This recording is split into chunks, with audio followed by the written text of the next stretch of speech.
Friends ఇప్పుడు మనం 10 HP మోటార్కు starter connection చేస్తున్నాం చూడండి. డబుల్ కేబుల్ కనెక్షన్ ఏ విధంగా చేసుకుని ఈ వీడియోలో నేర్చుకోండి.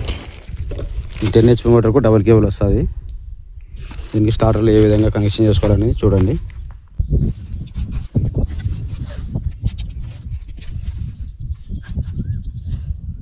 ఫస్ట్ A1కు రెడీ ఎక్కించుకోవాలా.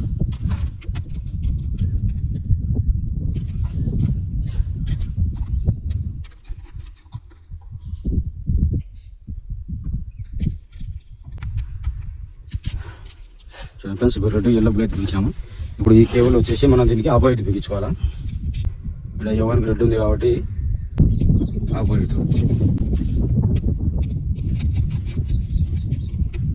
ఇక్కడ A1కు రెడ్ వేసాము, ఇక్కడ A2కు రెడ్ వేసుకోవాలా.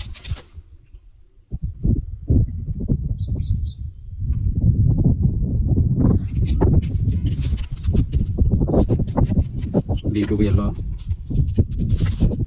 ప్లస్ C1కు బ్లూ ఉంది కాబట్టి ప్లస్ C1 C2 దగ్గర మనం బ్లూ బిగించుకోవాలి.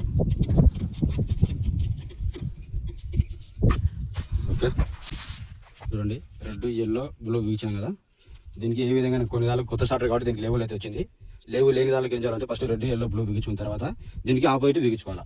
ఇప్పుడు ఇక్కడ చూడండి, బ్లూ అనేది దీనికి ఆపోజిట్ రెడ్ ఉండాలి. రెడ్ అనేది కాదు, ఏదైనా ఆపోజిట్ ఉండాలి కనెక్షన్. ఇక్కడ ఎల్లో ఉంది, దీనికి ఎల్లోకి ఆపోజిట్ బ్లూ ఉంది. ఇది రెడ్ ఆపోజిట్ ఎల్లో, అట్లా. ఇప్పుడు మన కొత్త స్టార్టర్ కాబట్టి అది లేబుల్ ఉంది కాబట్టి మనం ఆ విధంగా చేసినాము. కొన్ని దానికి అది ఉండదు కాబట్టి ఆపోజిట్ కలర్లు వేసుకోవాలి. ఇది ఎదురు వల్ల కలర్ వేరే అయితే వేసుకోవాలి. ఇదే ఫ్రెండ్స్ 20 HP స్టార్టర్కు కనెక్షన్. ఓకే ఫ్రెండ్స్ ఇప్పుడు 3 phase సప్లై అయింది. మోటార్ ఆన్ చేస్తాము చూడండి. వాటర్ ఏ విధంగా వచ్చేది ప్లీజ్ కామెంట్ చేయండి.